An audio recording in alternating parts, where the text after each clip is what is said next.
très intéressant pour Israël. Pourquoi Israël? Parce qu'Israël, aujourd'hui, est le pays le plus béni au monde. C'est supposé être le peuple du Créateur. Je ne veux pas dire Dieu parce que le Dieu d'Israël, c'est le Dieu Yahvé. Israël. Je pense que mes collègues, j'ai vu un remue-ménage sur Facebook qui mettait en avant le fait que le Dieu d'Israël réagisse. Que le Dieu d'Israël réagisse. Ouais, le Dieu d'Israël. Que le Dieu d'Israël réagisse et sauve le peuple de Dieu. Dieu est bête. Non, je dis, le mot, il n'y a pas un mot. Le mot bête, c'est pas... C'est un constat. C'est juste un constat. Il faudrait que nous puissions comprendre ce que c'est que la bande là, la bande du nord de l'Égypte, jusqu'en Turquie, qu'on appelle la Phénicie, ou la terre de Canaan. Il faut qu'on en parle un peu, qu'on remette les points sur les i et qu'on exprime, parce qu'on m'a posé la question sur Facebook, qu'est-ce que donc ton Dieu dit? Je vais donc expliquer ce que celui qui m'envoie dit, le service de l'information. C'est très intéressant. Donc, avant toute chose, il faut qu'on comprenne ce que c'est que Israël en quelques minutes. Les chrétiens qui lisent, bon, les judéo-chrétiens, surtout les chrétiens, service de Dieu, qui lisent la Bible, idéalisent Israël. Les chrétiens qui lisent la Bible idéalisent Israël en tant que peuple de Dieu, ce qui est, comme je disais plutôt, est absolument faux. Il n'y a pas un peuple de Dieu. Tout ce que Dieu a créé, a créé. Il n'y a pas un peuple préféré. Chaque nation ou ethnie a son rôle à jouer pour le développement de la société. Il n'y a pas un peuple béni plus que d'autres. C'est absolument faux. Et voilà même pourquoi Israël en souffre à cause de ces textes-là qui deviennent préjudiciables. En réalité, le peuple sumérien qui se déplace pour remplir la terre, ce qu'on appelle Canaan, on a d'abord avoir une approche historique sur cette terre pour savoir déjà à quelle période est-ce que Israël a commencé à habiter dans cette terre.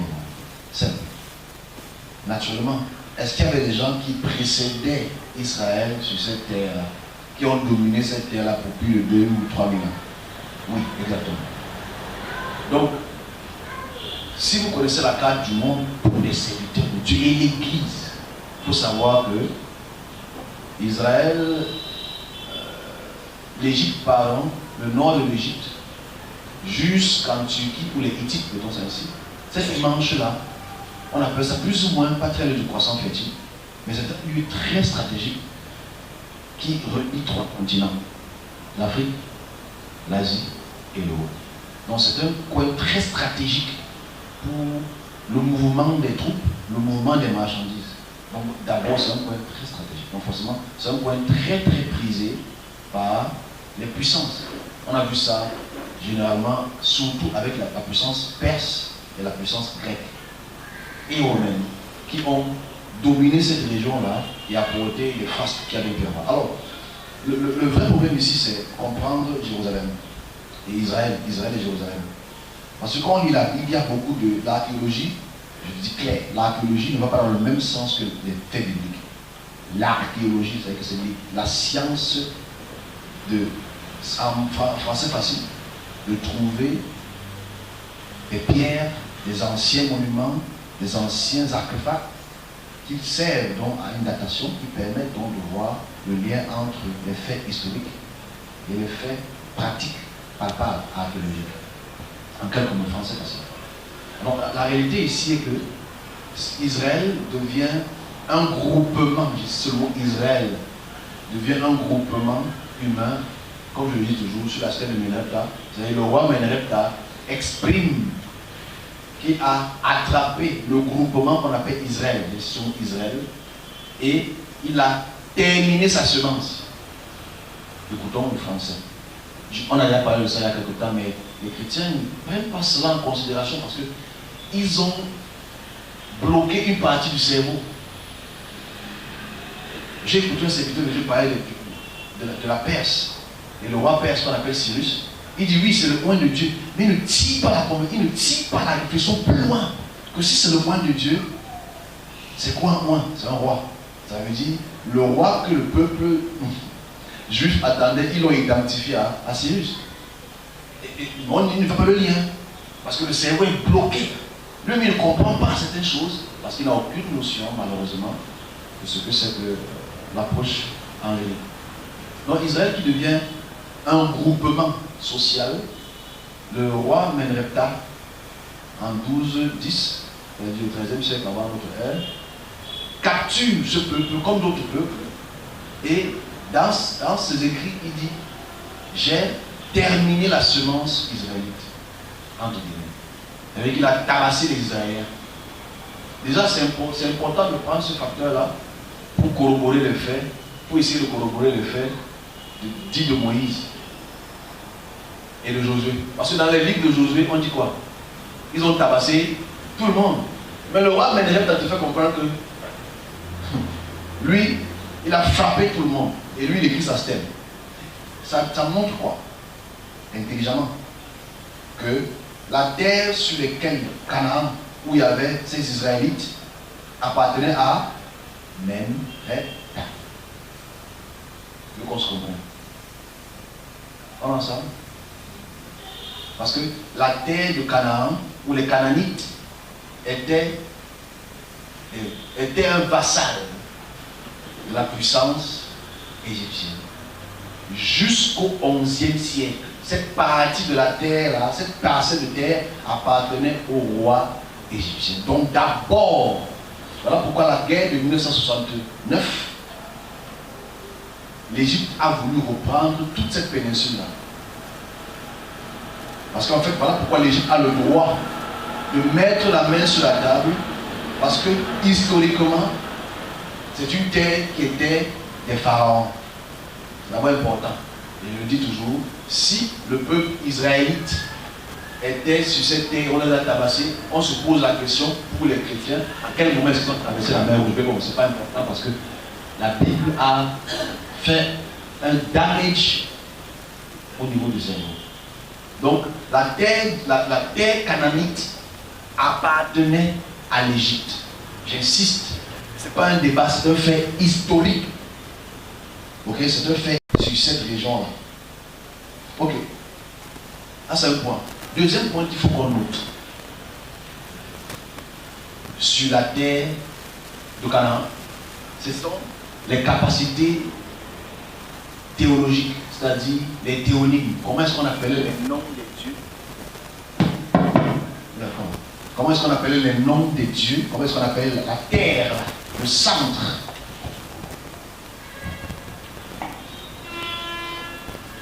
Vous allez peut-être faire le rapport avec ce que je veux dire.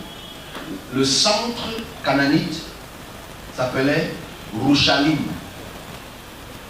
Ici, on est au 15e siècle avant notre ère. Avant que Israël ne soit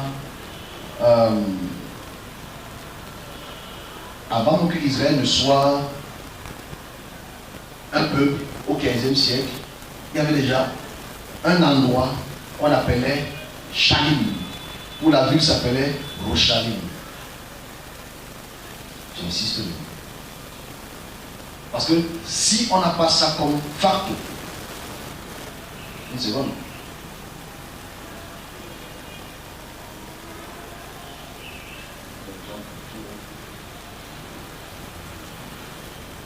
Ok. Si ce facteur théologique n'est pas pris en considération, on ne va pas comprendre. Parce que la terre sainte, c'est le lieu saint qui regroupe les trois religions. On appelle la terre là comment? Jérusalem. En hébreu, c'est Yerushalayim. Et on sait que l'hébreu se base sur un lexique sur trois consonnes. C'est un triconsonant. C'est-à-dire Resh, Shin et le Mer. Ok? On est ensemble. Le Shin, le Mer est le même. C'est pas grave. Non. L'information, je veux dire, bon, on prend ça. C'est comme le langage sémitique se base toujours sur les consonnes. Non, pas de variable. Chaque mot peut être transformé en gardant la branche, la racine triconsonante. Donc, le shin, le lamer et le mem, c'est 3 points très importants. Parce que vous avez bien dit, quand vous savez que les chrétiens bien savent chrétien comment, quand vous savez, on dit shalom, shalom. C'est le shin et le lamer et le mem. Shalom. On est ensemble. Quand tu veux savoir que tu dis shalom, c'est le shin, le lemer et le mem. On est ensemble. Je veux parler à beaucoup de gens qui me disent shalom. Vous avez peut-être arrêté de faire ça aujourd'hui. Parce que la divinité au 15e siècle, avant notre ère, s'appelait comment? Qui a donné le nom de sa ville. Chrétien, il faut écouter. La divinité principale qui habitait à Jérusalem s'appelait Shalim. C'est une divinité canaanite, une femme. Shalim, Shin, les mères même. C'est de là que vient le nom Jérusalem. Jérusalem. D'abord, donc déjà quand tu salues quelqu'un Shalom, tu es en train d'appeler la divinité Shalim. Parce que je dis encore que c'est une triconsonante. Shin, les mères même. Dans cette triconsonante, on met les voyelles. Ça peut être Shalom. Comment on dit la paix en arabe? Salam. On dit comment en hébreu? Shalom. Mais c'est les 3 consonnes qui restent, mais c'est les voyelles qui... Est-ce qu'on est ensemble? Vous avez tout compris. Donc maintenant quand tu dis Shalom, Shalom, tu appelles la divinité triconsonante qu'on appelle Shalim. Parce que les noms des villes sont respectivement appelés par rapport au Dieu. Les noms des villes sont appelés respectivement à la divinité tutélaire. Donc on va par là, ça va aller, ok, parce que tu es déjà. Il dit ici, l'information, c'est la délivrance. C'est mon rôle. Parce que quand je ne réponds pas, quand on dit shalom, shalom, je ne réponds pas. C'est qu'en fait, c'est tellement une expression qui est ancrée cérébralement dans la tête de tous les chrétiens. Ils savent que quand il dit shalom, le shin est déjà une puissance très grave dans le domaine puissamment mésopotamiens. Le shin, on n'est pas censé parler plus aujourd'hui, hein, mais je passe dessus. Allons sur Jérusalem. Donc Jérusalem, depuis le 15e siècle, a une divinité. Et s'il y a une divinité, c'est qu'il y a un roi. S'il y a un roi, c'est qu'il y a des prêtres. S'il y a des prêtres, c'est qu'il y a des actions culturelles qui se font dans cette terre-là. Donc, Jérusalem est d'abord une terre qu'il faut déjà qu'on recense comme terre qui a gardé son nom depuis aujourd'hui, 1000, 2000, 3500 ans que ce nom existe.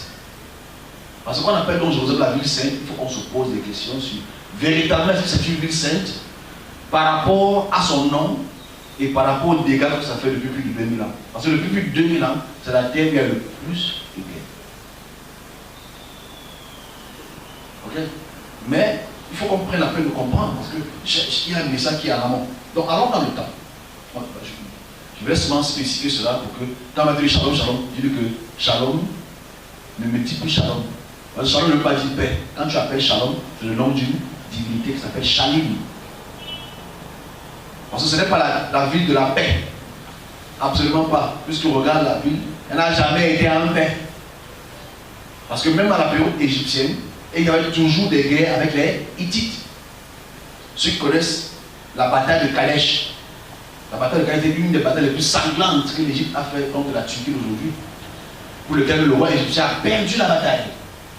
Parce que l'Égypte était encore à l'âge de bronze et les Hittites étaient à l'âge de fer. Et si le bronze contre le fer, c'est comme un gars qui parle avec le crayon et un gars à la machette. Avec une table. Est-ce qu'on est ensemble? Repartons dans l'histoire d'Israël pour comprendre. Donc dans le fil du temps, Israël devient un tout petit peuple. Parce qu'en fait, quand tu lis la Bible, tu as l'impression qu'Israël c'est un peuple qui est tellement non, c'est un tout petit micro-état. Très très faible. Pour lesquels tous les rois aux alentours tabassent. Mais il y a une particularité, c'est que les voisins les plus proches d'Israël s'appellent les Philistins. Les Philistins, pour lesquels aujourd'hui on les appelle les Palestiniens. C'est d'abord important de voir le lien.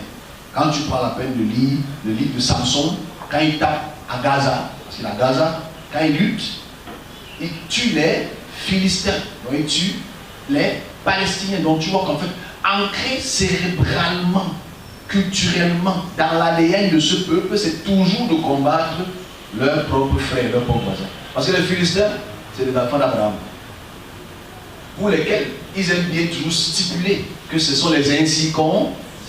C'est important de voir la bataille déjà qu'ils ont depuis des siècles. Parce que c'est un peuple qui ne voulait pas marcher dans leur direction, et forcément ils ont une ceci, ils n'étaient pas circoncis, mais tous les autres étaient circoncis. Donc d'abord, voilà ça cérébralement. Donc au fil des siècles, en 722, comme j'ai bien pu le dire, quand le peuple israélite se rébelle contre les Assyriens, l'histoire est très intéressante. Le peuple philistin devient un vassal des Assyriens. Donc on expulse la population israélite du nord en 722 par le roi Osias qui meurt. Qu'est-ce qui se passe? Clairement, le peuple philistin qui reste prospère. Que ce soit clair. En 586, quand le peuple judéen, c'est-à-dire Israël du sud, est déporté, qui est le peuple qui reste? Le peuple philistin reste. Et les Assyriens et les autres peuples qui se mélangent. Donc historiquement, c'est un peuple d'abord qui est en bataille entre les Philistins et les dits Israélites. Sans oublier que les peuples puissants autour du nord, les Hittites, et du sud, l'Égypte, se battaient toujours pour avoir cette parcelle de terre. Ils ont facilement échoué les batailles à partir de la période perse. Parce que la période perse, qu'est-ce qui se passe? Il faut être clair dessus. Connaissance de l'histoire, ce qui manque à notre serviteur de Dieu, c'est que à partir de 539, j'ai écouté un truc qui était très très grave avec mon ami pasteur, qui dit quand Cyrus commence à dominer en 539, il a devenu 3 ans plus tôt. C'est pas possible. Cyrus commence à dominer en 62. En 562, il domine la région, la Manche là, il prend en captivité tous les peuples du monde, surtout la région de Tyr et Sidon, en 539. Parce que Nebuchadnezzar meurt, son fils Nabonide meurt aussi. Son fils Nabonide ne fait que 2 ans. Qui tue Nabonide? Donc en fait, il faut qu'on mette un peu l'histoire, qu'on connaisse l'histoire, bout ses doigts avant de venir parler. Donc on continue ici. Donc ici, la bascule, pour comprendre Israël, la bascule commence quand le roi Cyrus et ses descendants, c'est-à-dire Darius Ier, Zézès Ier, commencent à dominer, bon, Cambyse, Darius et Zézès, commencent à dominer l'Égypte. Ils changent donc la royauté égyptienne aux royautés perses. C'est important. Et c'est la deuxième fois dans l'histoire que les rois égyptiens deviennent les logodermes. Il y avait d'abord au 15e siècle par les Hyksos. Et il y avait aussi à la période du 4e siècle, pendant la période perse. C'est très important de le mettre ici. Pour comprendre Israël. Parce qu'en fait, quand ils prennent d'assaut cette partie du monde, le peuple israélien, le peuple même palestinien sont déportés une fois de plus. Et cette terre-là reste plus ou moins des puissances des Romains, c'est-à-dire des Grecs et des Romains. Très peu d'Israéliens sont restés. La plupart des dits juifs, sont allés en Europe de l'Est, sont descendus en Égypte, sont descendus en Éthiopie. C'est même de là que viennent beaucoup de stupides légendes que l'âge de Dieu se retrouve en Éthiopie. Parce qu'à la période de la déportation babylonienne, on a l'impression qu'ils sont sortis avec l'âge, alors que l'âge a été détruit par, tout a été détruit par les rois perses, babylo-perses. Israël. Donc Israël, quand tu prends 1000 ans de vie, ils n'ont jamais dominé. Mais naturellement, dans leur écriture, c'est sûr que c'est Dieu qui les punit pour le mal qu'ils ont fait, alors que c'est absolument faux. On continue. Israël, très intéressant. Alors, après la christianisation de la puissance romaine, c'est à partir de 323 jusqu'à 325, en montant, quand l'église catholique devient chrétienne, c'est clair qu'Israël encore, les Israélites, les Juifs israélites sont oppressés, déportés pour la plupart, tués malheureusement. Parce que je prendrai une vision qui est très intéressante en octobre 2018 pour expliquer cela. Et à la puissance romaine, à la puissance musulmane, dès 536 après notre ère, quand les califes commencent, en 64, en 364, ils dominent Israël. Ok? Ils dominent Israël. Au 7e siècle, il y a ce qu'on appelle le siège d'Israël. C'est-à-dire, les musulmans reprennent Israël au 7e siècle. Et c'est là qu'ils construisent ce qu'on appelle le dôme du rocher, avec la mosquée. C'est au 7e siècle qu'ils construisent cela. Et quand on construit cela, ce sont purement des musulmans qui habitent sur la terre qu'on appelle Philistine, la Palestine. Que ce soit clair. Au 15e siècle, les Ottomans dominent le monde, une partie du monde, le monde oriental, et prennent Constantinople, c'est-à-dire la Turquie d'aujourd'hui. La Turquie devient aussi totalement musulmane. La puissance ottomane donc grandit puissamment. Ça faiblit au XVIIIe siècle avec la croissance des puissances anglaises et françaises. Ça c'est très important ici. Parce qu'en fait, c'est à partir de 1885, c'est ce qui s'est passé. C'est-à-dire, les grosses puissances se réunissent à Berlin avec Otto von Bismarck et décident de découper le monde en tout petits morceaux. Ce qui engendre la guerre hongroise qui pousse la Première Guerre mondiale, et à partir de cette période-là historique, toute la région de la Palestine est subdivisée et est donnée à ce qu'on appelle l'Angleterre ou la Grande-Bretagne. Donc la Grande-Bretagne prend cette région du monde et la domine. Maintenant, quand on crée l'ONU, dans les années 1948, et alors on tranche donc ces peuples-là. Mais avant tout ça, il faut d'abord prendre en considération le fait que dans toutes les régions où les Juifs se retrouvaient, malheureusement, il y avait des pogroms, il y avait des attaques. Parce qu'on les blâmait d'avoir tué Jésus. Dans les pays de l'Europe de l'Est. Okay? On les blâmait d'avoir tué Jésus, on les blâmait pour beaucoup de choses. On les blâmait pour plein de choses. On les blâmait pour l'usurie, on les blâmait pour avoir les clés du monde, on les blâmait pour plein de choses. Très intéressant. Et c'est à cause de leur propre Bible. Quand on voit les Ham, les Cham et les Japhet, c'est à cause de ces faits-là qu'il y a eu beaucoup d'idéologies qui ont voulu éradier le peuple juif de la terre. Mais à cette période-là, le peuple juif, à partir du XVIe siècle, décide de rentrer petit à petit sur la terre d'Israël. On appelle ça Galout ou Galaal. Ça a créé ce qu'on appelle donc le sionisme, qui vient du mot Zion. Zion veut dire en retour à la terre promise, Jérusalem. Donc le sionisme commence au XVIIIe siècle. Au XIXe siècle, ça prend une ampleur. Donc, comme ils sont tabassés, tués, je sais que cette vision qu'on m'a montrée en 2018, tabassés, tués à cette région, à cette période historique, ils commencent petit à petit à rentrer sur la terre palestinienne, sans gros problème, parce qu'ils étaient minoritaires en population. Maintenant, quand les Anglais, pour des raisons qu'il faut expliquer clairement, quand les Anglais maintenant décident de découper cette partie de terre entre les Israéliens et les Palestiniens, c'est là où tout le problème commence. Parce que la population allemande, la population russe, la population de la Pologne redescendent progressivement sur cette terre. La population américaine, parce qu'il y a des Juifs à New York, en masse, redescendent progressivement sur cette terre. Ils commencent à rendre cette terre pour augmenter la démographie. Et ils ont beaucoup plus d'argent, parce qu'ils sont subventionnés par les États-Unis, subventionnés par l'Angleterre. Ils créent ce qu'on appelle des colonies. C'est important de comprendre cela. Que ceux qui font l'évasion aujourd'hui, on ne les blâme pas. On blâme ceux qu'on expulse.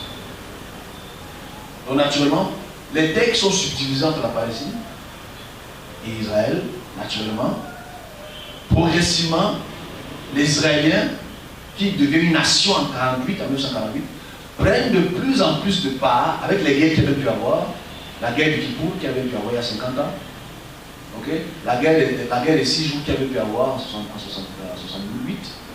Toutes ces différentes guerres ont fait en sorte que Israël a repris la plupart des terres se basant sur les Juifs, se basant sur les textes bibliques, montrant que cette terre-là appartient au peuple israélite, ce qui est absolument faux. Elle était partagée depuis des millénaires. C'est ça qu'il faut dire avec froideur. Parce que quand tu te mets contre les Juifs, tu te mets contre les États-Unis, tu es seul, tu as l'air de mentir alors que c'est une simple réalité historique. C'est d'abord important. Aujourd'hui, il y a un vrai problème. J'ai fait un petit cours d'histoire à mes collègues qui veulent absolument que Israël gagne. Ici, ce n'est pas que c'est Dieu qui fait gagner, c'est les armes qui font gagner. Combien de morts est-ce qu'il y a aujourd'hui? Ce sont des frères qui s'entretuent. Ce ne sont pas les cousins, ce sont les frères qui s'entretuent. Ils viennent tous de la région qu'on appelle les Sumères. Ce sont des frères qui s'entretuent. C'est le vrai problème. Quand ils découpent la région qu'on appelle la Césarée aujourd'hui, à une bande de Gaza, très petit parcelle de terre, où il y a plus de 2 millions d'habitants, tu peux imaginer, il n'y a pas de travail. Qu'est-ce qu'ils vont faire? On va en Cisjordanie, il n'y a pas de travail. On a mis des clôtures autour qui sont comme des prisonniers. Qu'est-ce que tu penses qu'ils vont faire? Parce que le message est très clair. Je veux que la communauté internationale écoute. Parce que moi, je suis indigné quand je vois à peu près les collègues dire on n'était pas au courant que ça va arriver. C'est sérieux. On ne peut pas être sérieux. Parce que les messages que j'ai qui concernent ces pays, et ce pays particulièrement, je l'envoie aux ambassades. Maintenant, si l'ambassade a reçu le message et d'autres messages qui signalaient le mouvement du Hamas, la véritable question qu'on a se poser, c'est pourquoi les États-Unis ont laissé cette frappe? Ça profite à quoi? Il faut qu'on en parle. Ok? Je sais que vous voulez que Jésus revienne vite, mais ce n'est pas notre but aujourd'hui. Sinon, il aurait pu même se sauver. Donc, en fait, la réalité est ceci. Donc, quand on continue dans ce sens-là, on va essayer de voir les conflits géopolitiques et les intérêts géoénergétiques dans cette manche du monde pour comprendre pourquoi les États-Unis et la Grande-Bretagne sont très d'accord qu'il y a cette guerre. Très d'accord. Parce qu'ils ne condamnent pas ce que Israël fait depuis le début de l'année. Ils ne condamnent pas. Nous, on a prévenu que ça va arriver. On a insisté que voilà les armes qui vont entrer par les Palestiniens. Et j'ai dit dans mon message, qui donne ces armes aux Palestiniens pour qu'ils puissent frapper? Mon message était clair. Comment je peux être au courant de ça? Je suis du Hamas, je suis du Hezbollah, ni l'un ni l'autre. On a un service qui est là pour informer, pour éviter les catastrophes. Mais si les hommes décident de ne pas écouter, qu'est-ce que le service doit faire? Continuer à taper, continuer à parler. Donc naturellement, cette guerre a des intérêts. Parce que tout le monde peut le voir. Bon, à part les chrétiens qui attendent que Jésus revienne, tout le monde peut voir le fait que le monde est en train de basculer vers la puissance sino-russe, sino-chine. Ok? En train de basculer vers l'ouest, vers l'est. On est en train de basculer. Et on réalise que la Chine, surtout la Chine, devient médiateur de beaucoup de discussions pour régler le problème entre les sunnites et les chiites. Ils l'ont fait avec l'Iran et l'Arabie Saoudite, qui pouvaient s'asseoir sur la même table. Ils l'ont fait. Donc cette union-là, et surtout avec le pacte abrahamique, le pacte d'Abraham, veut réunir Israël à l'Arabie Saoudite. Et ce n'est pas bon pour le marché du pétrole. Ce n'est pas bon pour le marché du pétrole. Donc, de mieux ils sont en guerre que le Hamas tape Israël, on entre en guerre, ça crée, ça pense que cette région du monde reste en feu. Et eux, ils continuent leur commerce et réduisent l'influence chinoise. C'est leur but. Et ils ont réussi. Mais par l'hypocrisie terrible, ils partent voir les Israéliens, ils saluent ici, ils partent voir les Palestiniens, ils saluent, on prie que non. Tu imagines ce qu'ils disent? On va faire un corridor de la Gaza pour entrer en Égypte pour que les gens passent. C'est que tu acceptes que Israël frappe. Parce que la vision que j'ai eue en avril, ceux qui étaient ici, ceux qui ont la chance d'écouter ça avant que le journal en parle, vous avez la chance, vous avez la chance. Je dis dans cette vision que je vois comment ils vont annexer la Cisjordanie. Et les gens crient autour, ils nous ont annexés, ils nous ont annexés. Annexer veut dire ils ont assiégé. Aujourd'hui c'est assiégé. Regardez le nombre de morts qu'il y a et le nombre d'infrastructures. Le nombre de tonnes de bombes qui tombent par mètre carré. Ça détruit plus de gens. Le type d'armes qu'ils utilisent, ce n'est pas pour tuer une personne. C'est pour tuer des cinquantaines de personnes. On a près de 2000 morts. En 7 jours. Ils disent qu'ils vont faire mal. Comme s'ils ne faisaient pas mal avant. Je veux que les serviteurs de Dieu se réveillent et se posent la question si c'est vraiment la volonté de leur créateur, de ceux qui les envoient, qui frappent comme ça. Ou ce sont des intérêts spirituels, comme on va parler de ça tout à l'heure, et des intérêts purement gaziers. Parce que si l'Arabie Saoudite devient avec l'Iran, il contrôle 40% du pétrole. Bon, vous ne voyez pas ça parce qu'on n'a pas la même perspective du monde. Il domine 40% de l'énergie du monde. C'est vrai qu'en fait, ils peuvent décider de réguler les prix à leur guise. Vous voyez qu'on n'a pas d'information. On va prier. Que Dieu change ça. Let's pray. Dieu est bête. Ce n'est pas la prière. Parce qu'on va prier. Ce n'est pas la prière. L'action est passée. Il fallait que les serviteurs de Dieu qui ont une puissance d'expression puissent avoir la puissance de la vision. Mais la vision qu'ils ont, c'est que Jésus revient. Mais c'est la réalité. Maintenant, on vit des guerres et on va voir que si ce problème n'est pas réglé au plus tôt, les prix du pétrole vont encore augmenter. Et les riches vont être plus riches et les pauvres vont être plus riches. Plus richement pauvres. Voilà le vrai problème.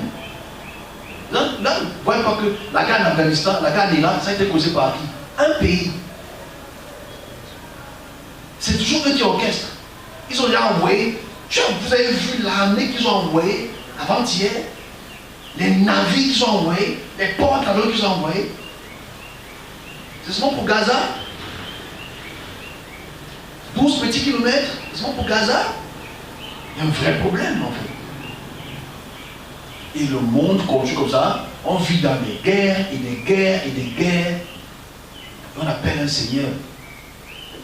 Et de chercher les moyens les plus intelligents de régler le problème.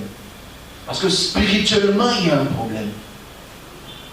Sur cette terre-là, qui est une terre religieuse, qui porte 3 religions, le christianisme, le musulman et les juifs, le judaïsme, ce sont d'abord des peuples qui sont plus ou moins frères, mais qui sont sanguinaires, qui luttent tous les jours depuis des années, des croisades, des croisades, des croisades, des croisades de guerre.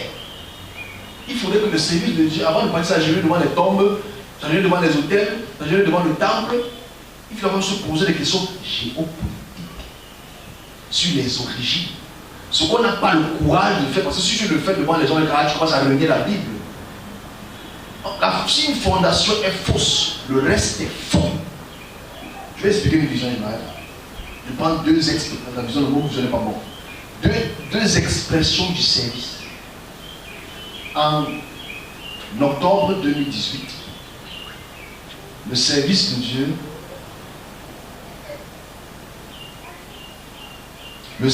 Dieu, nous transporte au XVIIIe siècle.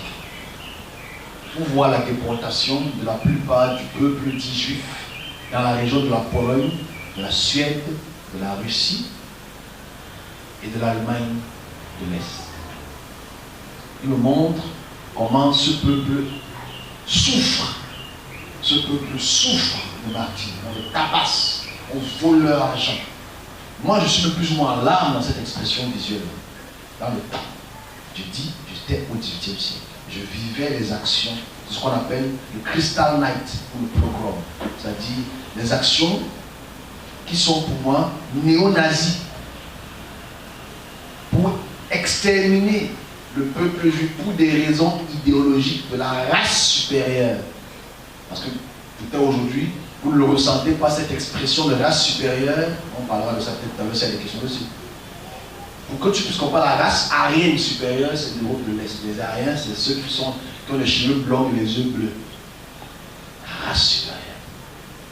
À cause des faits bibliques, le peuple de Ham, de Cham, de Japhet. À cause aussi du fait de certains passages de Luc et de Jean, qui fait en sorte que le peuple chrétien est fâché contre le peuple juif parce qu'ils ont tué Jésus. Voilà ces facteurs idéologiques mélangés avec d'autres facteurs du social ont poussé donc les Juifs à être massacrés. Je ne suis pas d'accord pour le massacre. Mais ces massacres, comme me l'explique, moi j'ai encore le cerveau christianisé. Donc mon cerveau est encore, le logiciel chrétien est encore dans ma tête. Donc je l'ai enlevé. Je vais expliquer les choses dans les termes simples. Parce que quand tu prends ça dans le sens là, chrétien, tu vas dire ouais, un peu que ouais, on ne voit pas les actions qu'eux ont posées, les conséquences qu'ils ont posées, ce qu'ils prônent, et les peuples aussi qui les tabassent, parce que les deux sont coupables. On me fait comprendre que ces actions vont se multiplier. Ils vont encore être chassés des terres, ils vont encore être marginalisés. Et depuis 2019, ce peuple est encore beaucoup plus marginalisé. Et je l'explique encore, on voit comment depuis la semaine-ci, les manifestations palestiniennes sont dans les 4 coins du monde. On fustige Israël. Moi, on ne comprend pas que ceux qui poussent cette notion, ces personnes qui poussent ces notions-là, il faut, laisse-toi avoir. Ça sera la leçon de Dieu. Les gens qui poussent ces notions-là, écoutez, serviteurs de Dieu, bien ce que je dis en tant que service. Les personnes qui poussent ces notions-là, ce sont des rabbins extrémistes. Les rabbins extrémistes, c'est les rabbins orthodoxes qui poussent ces notions du Galaout, qui poussent ces notions d'une forme de sionisme pour hâter la presse, pour faire venir très très vite le Messie. Ça a commencé pour le 14e siècle, cette notion-là. Il y a eu beaucoup de personnes qui ont réfléchi dans les lectures talmudiques, dans les lectures du Zohar, que s'il faut hâter, faire que la présence du Messie juif vienne vite, il faut que le peuple juif puisse revenir sur la terre d'Israël pour faire ce qu'on appelle l'accomplissement d'Ésaïe chapitre 1. C'est-à-dire, tous les peuples viendront vers Jérusalem. Donc, je ne sais pas si vous comprenez ce que je dis. C'est leur lecture qui amène ce genre d'expression. Subventionnée par les églises américaines. Pourquoi? Parce que pour l'écriture de Paul, est-ce qu'on va y arriver? Pour l'écriture de Paul, quand tu prêches à un juif, tu prêches au plus à Jésus-Christ. Tu effectues une expression de Romains chapitre 11 et 12. Tu effectues cela. Donc, voilà pourquoi le sionisme chrétien font des croisades dans les rues de Jérusalem pour ramener le peuple juif au christianisme. Il y a le sionisme judaïque qui veut ramener le peuple juif au judaïsme strict en respectant toutes les règles mosaïques. Voilà les combats qu'il y a là-bas. Mais je vais t'expliquer une chose. Est-ce qu'ils vont m'écouter? J'espère. J'espère qu'ils vont m'écouter. À 1 heure. Quand ça devient loin, ils n'écoutent pas beaucoup. En 2019, août 2019, le 13 août 2019, oui, je ne dis pas les dates, c'est mon Dieu. Le 13 août 2019, je suis transporté au 2e siècle avant le Christ. Allons-y. Je suis transporté au 2e siècle. Et quand on a la période séleucide, et quand nous sommes à la période grecque, je suis transporté à cette période historique. Et il y a des... Est-ce qu'ils vont écouter ceci? Je le garde. Il y a des groupes de personnes que je vois assis autour d'une table. Ils sont habillés en blanc kaki. Des tuniques, des accoutrements blancs kaki, comme des boubous. Pas des boubous d'aujourd'hui, mais des boubous anciens. Ils avaient des très larges chapeaux sur leur tête, comme les chapeaux que les filles mettent ces jours-ci là. Comme ça. Ma bouche a glissé, quelqu'un de avec ça. Bref. Une vraie beauté, en fait.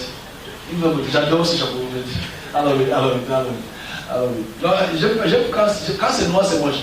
Et quand c'est jaune, c'est pas ça. Bref, continuons vous l'exposer. En fait, dans cette expression, ces personnes ont des livres devant eux, ils sont en train de la lire. Ils étaient au moins 6 ou 8 autour d'une table. Et on me transporte dans cette période où ils sont en train de lire.